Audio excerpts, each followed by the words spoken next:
How's it going, everybody? Hope you all are having a great day. Today we're going to be doing a quick walk around and then a mow with the Greenworks Commercial GMS 250. It's a 25-inch battery powered walk behind mower. So we're going to start at handles and go down from there.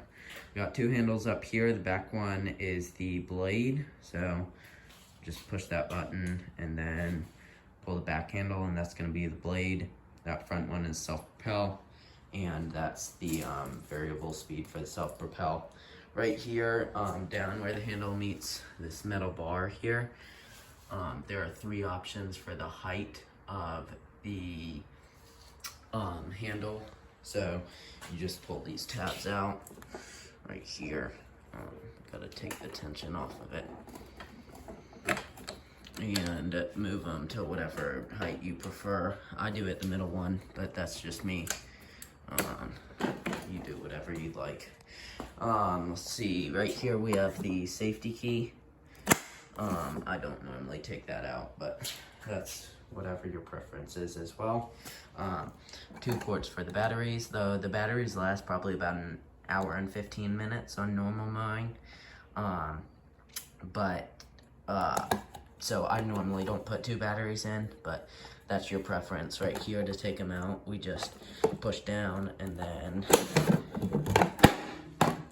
take them out. There's a tab back there that just holds them in there, and then you can see down there.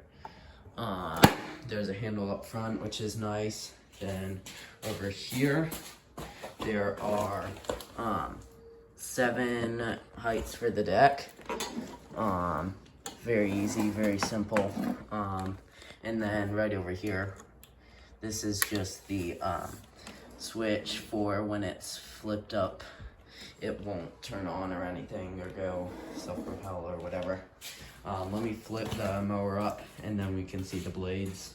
And yeah, right here I just folded it down into the position like this, and you can move it up and down. There's just one tab in there for the pull tabs to move into. And then one thing you just want to watch is if this is on 7, then your handle is going to be lower than this holder right here. So you want to have it lower than that, or else you're going to mess up your handle.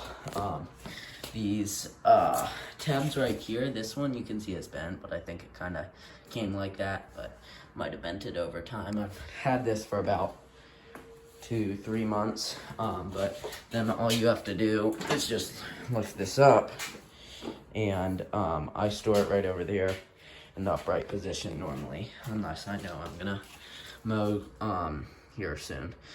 So right here, it's a 2-blade system. And I have the mulch plug in now, and then there's the self-propel or whatever that is. But 2 blades, I just sharpened them like a week ago. But that's the first time I've sharpened them. Pretty easy to get off. You just think they're both reverse thread or threaded the same way, so you just hold them. You can move they're reverse thread, so hold the bolt and move the blade backwards and take them off. But took a little while to figure that out, but I figured it out. Now it's pretty easy. It's pretty much all up here. It's pretty light. I mean, it's 70 pounds, so I can lift it one hand, but you gotta take if you're putting it up in like a truck bed or something, might take a little effort. There's only one spot, so it's pretty good so far, the deck. There are a couple gaps though, right in here. You can see, and then obviously with the mulch plug, there are a couple gaps in that, so you get a little bit of leaves and stuff, but these are the only gaps that are kind of annoying, and you just get leaves piled up in this area. But if you flip it up, and it's pretty easy to flip off and then just blow off or whatever, but it's pretty nice.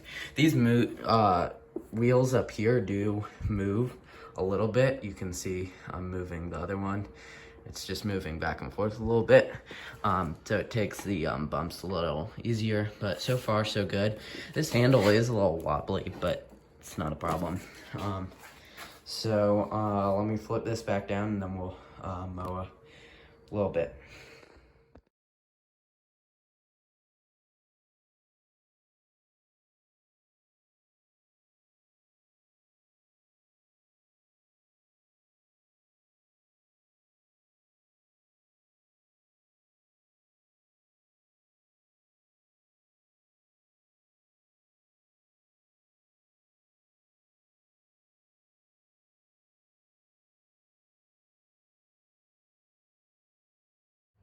Okay, so right here we have some fescue that we planted about 3 weeks ago. We aerated and, well, 3 or 4 weeks ago we aerated and seeded.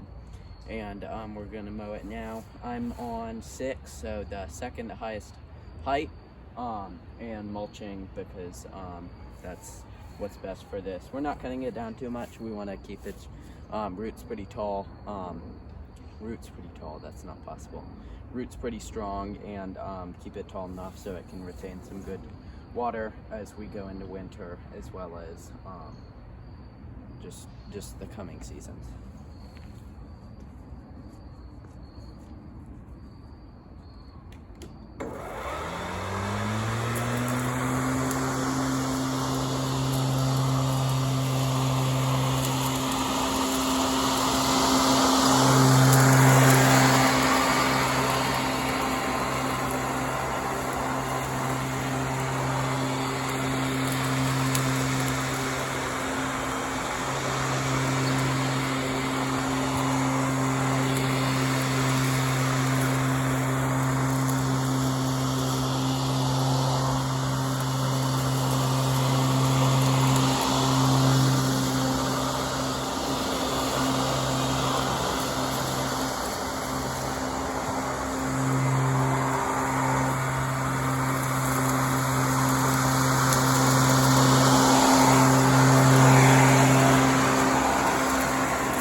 So, I mean, it has a pretty nice cut quality here. We can get down and see it.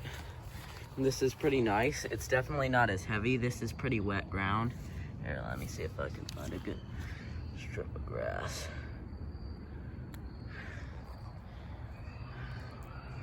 Let's see. Can I focus on that? No, it will not be. No, there it is. It's pretty clean cut. I mean, I did just sharpen these blades, but it's pretty clean cut. And as long as you keep them sharp, I mean, they'll be just fine.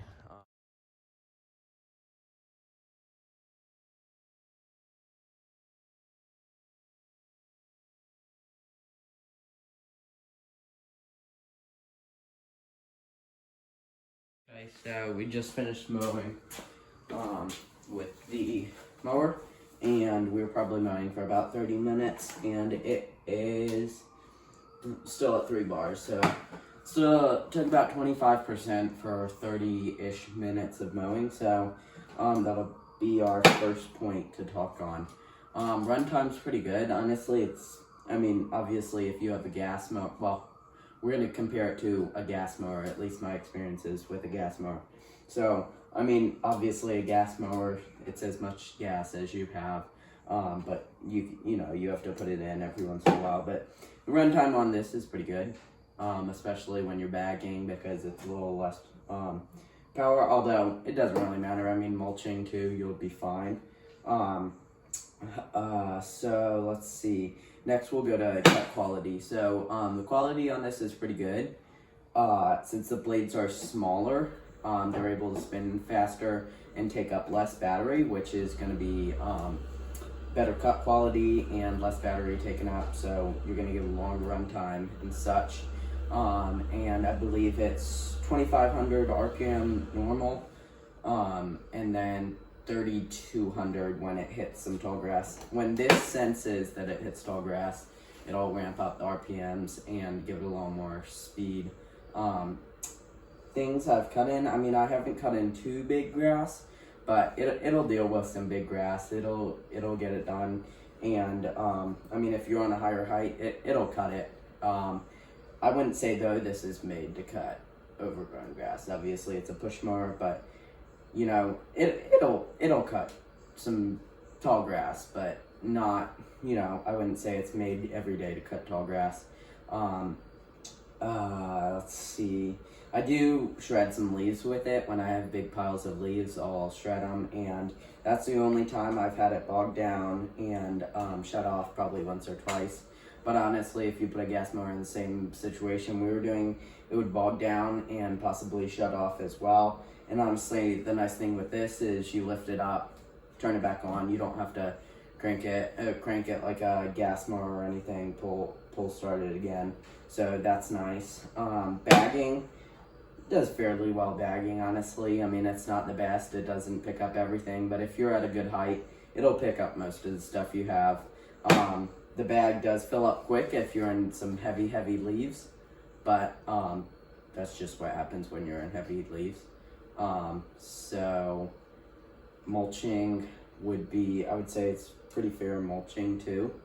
But that just depends on, obviously, you know, if you're in tall grass, you're gonna have some clumps and whatever. But it's not bad on the deck. You know, it doesn't clump too much on the deck unless it's really wet grass or anything. You know, back there when we were just cutting that right there weren't many clumps, if any, and honestly it dispersed them pretty well. But I would say unless you're in really tall grass, you're not gonna have too many problems clumping, or if you have a bunch of leaves.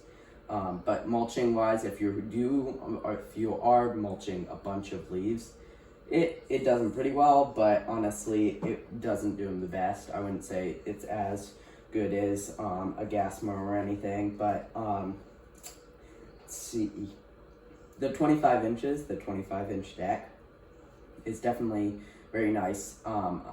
This one back here, which is the one I used before, is 20 inches, so 5 extra inches definitely did it way faster, and was, I mean, you know, it just gives you a little more efficiency. So I know there's the X-Smart Commercial 30 or the Toro Time Master, which is 30 inches as well. And honestly, when you move from a 21 to a 30, you'll get it done faster, and there's just that leap. So, I mean, that's nice. And this one isn't as heavy as something like that. So this is, you know, I said it was 71 point something pounds. So it's not bad. Let's see, maintenance. It's an electric mower, so, you know, you sharpen the blades like you would a normal mower, and that's how, depends on how much you're mowing and what you are mowing. But that's the only thing you have to do, obviously, wash it off and whatever. You don't really want to let stuff sit on it, but that's, you know, if you do that, that's fine. It just won't last as long. You know, there are some plastic components on here, so I would say this would probably in everyday to, you know, fairly everyday mowing could stand up. I think the warranty is 2 years, but I think it's not bad. It'll stand up to stuff. I mean, it's very well, I would say it's well made. It's got some nice features like the safety key. There's magnets on here and stuff, springs and whatever. You know, it cuts well. It's a nice mower. So I would say compared to a gas mower, the gas has more power. That's just, you know, if you have a gas motor on there, it's just going to deliver more power and going to probably have better suction. You're going to have better options with like blades and stuff. This one is a little wonky on the blade side, so I can't get like necessarily mulching blades, at least not yet, but coming in the future. But right now, I would say gas mowers have more power, and that's just the reality to it. But if you're going to be mowing normal properties weekly, bi-weekly, you know, and you want something that's going to give you a good cut, it's going to be easy to use, and that's kind of where it comes in. So no, you're not going to have as much power, but if you don't want to maintenance this, if you don't want to, you know, if you're bringing it around in something and you don't want to bring the gas with you, it's definitely going to excel there, and going to be really useful, you know, in those situations. So, I mean, that's just kind of maintenance-wise. I think with the maintenance and stuff, this is pretty even to a gas mower. So power, obviously the gas beats it in power. but maintenance and ease of use is gonna definitely, this one's gonna win just because, you know, it's just very simple, easy, and gonna be better for you. So, I mean, that's for you to decide though. If you would rather have a gas mower, if that's what you've always had, I would say those are more powerful, and honestly, those are the better option if you're mowing grass every day, you're mowing tall stuff sometimes, if you're, you know, kind of doing some real heavy use on your mower. But that's, you know, just depends if you're not and you want something like an easy option. And obviously this battery is excelling, so I think the battery is going to take over the market pretty soon, especially with some of the smaller hand tools like the hedge trimmer, the string trimmers and stuff.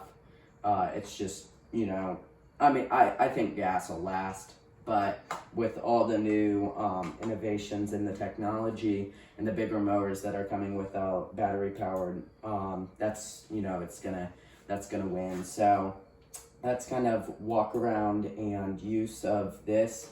Might have some more videos on me actually mowing a little more with this, but I would say, you know, it's for you to decide now. I'll link their website down below, and hope you enjoyed watching this. So hope this gives you some more information if you're looking at one of these. You know, it's, price point. So this is, I believe it's about $650 retail, I believe, 700, something like that. And so, you know, for a walk behind gas mower, this is definitely not gonna win, but I believe the Time Master is like 1200 or something, or somewhere in that range. So that's a residential, but for commercial, I know the commercial 30s, the X Marks are like somewhere in that almost $2,000 range, I think, something like that. So, you know, that this beats it in price point, but what'll kill you is the batteries, because, so this is, they have, I believe, 4 something options with the battery. This is the GL500, so this is 5 amp hours, and this is a $300 battery. So total, it's about $1,000 for total to get this mower running. But this will do it for an hour and a half, or in around that for runtime. So I think if you're on daily, kind of just daily mowing, weekly or bi-weekly cuts, then you're going to be just fine with this mower, and it's going to do you pretty well. It's definitely, I would say, maybe not as durable as a gas mower, and not as, you know, I wouldn't even say reliable. I mean, it's a pretty reliable mower, but that's just up to you to decide. So you can look at specs too and decide for yourself.